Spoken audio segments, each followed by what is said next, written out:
오늘은 사라지는 것들과 남아있는 것들에 대해 이야기를 좀 해볼까 합니다. 우리가 접하는 정보들은 인류가 만든 지식과 정보들입니다. 과거에서부터 지금까지 내려오는 것들이 모두 남겨져 있다면 우리들은 정보의 과부하로 견디기 힘들 거예요. 많은 것들이 사라지고 소실되고 묻히고 살아남아야 할 것들, 전해 내려와야 할 것들만 우리들에게 전달이 되었을 겁니다. 이 역시 자연스럽게 저절로 이루어진 것들이라는 말입니다. 과거의 것들 가운데 이 시대를 살아가기 위해 우리들에게 필요한 것들만이 살아남게 된 것이죠. 그리고 때로는 과거에 단절되고 사라졌다가 이 시대에 다시 복원이 되고 살아남은 것들도 엄연히 존재합니다. 대표적으로 우리가 알 수 있는 것들 가운데 주겸이 있었죠. 주겸의 제조 비전은 명맥이 끊어졌다가 단절된 것을 인산 김일훈 선생께서 복원시켰습니다.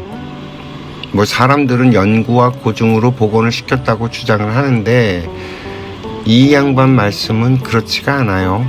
이것도 연계의 작업이 있었다는 거죠. 영적인 세계에서 꿈으로 보여준다거나 명상을 할 때 화경으로 보여준다거나 하는 방식으로 다시 이 세상에 나와야 할 것들은 영적인 세계의 도움을 받아서 얼마든지 복원이 됩니다. 중국이랑 수교가 되고 난 뒤로 한국의 많은 제야학자들이 중국을 돌아다니면서 과거 우리나라 선조들의 발자취를 찾기 위해 엄청나게 애를 씁니다만 제가 볼 땐 엄청난 뻘짓으로밖에 안 보여요. 심지어는 저기 수메르 제국까지 배달 민족의 역사로 끌고 와서 연구를 하고 고증을 하는 일에 참 애를 씁니다. 이런 걸 요즘 표현으로 국뽕이라고 한다죠. 저는 이런 것을 우리가 연구하고 고증해서 찾아야 할 일인지 솔직히 잘 모르겠어요. 저는 좀 다른 상상을 해봅니다. 머지않은 미래에 우리나라가 참 희한한 방법으로 남과 북이 통일을 하게 됩니다. 무기를 다 없애는 거예요. 하다못해 총 한 자루도 없는 통일 말입니다. 인간을 살상할 수 있는 무기들을 들고 통일이라는 것을 할 수는 없다고 생각을 합니다. 언제 사라예보의 총성이 다시 들릴지 알 수 없으니까요. 그런데 다른 나라들이 우리나라를 침략할 엄두를 못 내게 됩니다. 미국은요, 난민 문제하고 불안한 문제 같은 내부적인 문제들로 골치가 아파서 다른 것에 신경을 쓸 겨를이 없습니다. 그런데 우리나라에서 이 미국의 난민 문제하고 불안한 문제들을 톡하니 해결해 주는 거죠.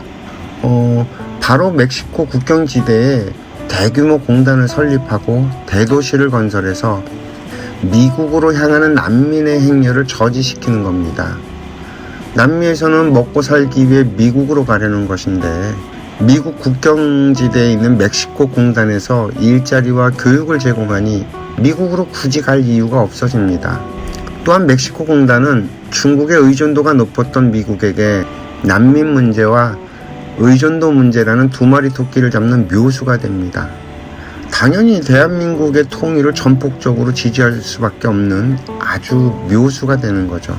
또한 총 한 자루 남겨두지 않는 통일 대한민국은 중국의 입장에서는 턱 밑에 겨누어진 총칼이 사라지는 효과를 누리게 됩니다. 안 그래도 미중 갈등으로 대한민국의 무장이 상당히 불편했는데 미군도 사라지고요. 턱 밑에 있던 총칼이 사라지니 시시시시를 연발할 수밖에 없는 것이죠. 이제 남는 것은 중국 인민들에 대한 교육인데 통일한국에서 만들어내는 드라마나 영화들은 자국을 아끼고 사랑하며 자국뿐만 아니라 국제사회의 일원으로서 살아가는 데 필요로 한 기본 소양을 가르쳐주는 좋은 교재가 될 것입니다. 드라마나 영화만 봐도 저절로 교육이 되니 통일 대한민국에 무슨 일이 생기면 제일 먼저 달려와서 도우려고 하게 될 것입니다. 일본이요? 일본은 이미 대한민국과 전략적으로 깊은 관계에 있습니다. 일본은 말이죠, 대한민국과 함께 하지 않으면 국제사회에서 견뎌낼 수 없는 위치로 전락한 지 오래입니다. 이 대한민국이 국제사회에 제시하는 상생의 프레임은 일본 사회에도 큰 반향을 일으킬 수밖에 없고요. 더욱 끈끈한 이웃이 되려고 애를 쓸 것입니다. 유럽, 동남아, 아프리카 등 전 세계가 한국이 제시하는 21세기 패러다임에 의해 새로운 역사를 쓰게 됩니다. 영국의 제국주의와 프랑스, 네덜란드 등의 아프리카 약탈에 대한 빚은 어떻게 갚아야 하는지 대한민국의 샘플로 보여주는 것이죠. 미국에서 썼던 멕시코 공단처럼 아프리카 대륙에 각 나라에 맞는 공단들이 세워지고요.